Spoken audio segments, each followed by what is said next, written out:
ГСП онлайн. Городские новости сейчас. Понедельник, 10 утра. На одном из городских информационных порталов появилось сообщение с просьбой подписать петицию ради спасения маленькой девочки.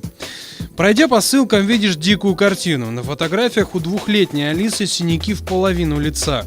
Информация разнится от источника к источнику, но по некоторым сообщениям медики определили у девочки ушиб головного мозга, перелом глазной орбиты, ожог спины и синяки по всему телу. Ужасаешься, когда читаешь историю полученных увечий. Родная мать со своим сожителем несколько месяцев подряд избивали собственное дитя. Удивительно, но все это время, похоже, никто не знал об этом. Как поступить, если ты заметил что-то подозрительное, но не уверен? Мы попросили прокомментировать начальника Ухтинского отдела по делам несовершеннолетних. Если вы стали свидетелем совершения преступления в отношении несовершеннолетних, вам нужно обратиться по всем известным номерам телефона, это телефон 02.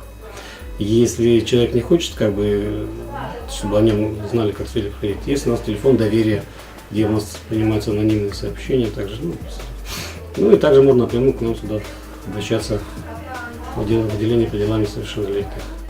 В социальных сетях люди просят подписать петицию к уполномоченному по правам детей в России Павлу Астахову.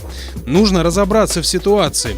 Кроме того, Алису готова удочерить неравнодушная женщина по имени Ирина, но вначале нужно уладить все вопросы с биологической матерью.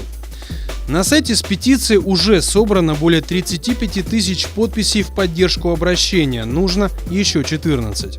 Узнать подробнее историю двухлетней Алисы, оставить свой голос, а может и спасти девочке жизнь, можно, пройдя по ссылке на экране.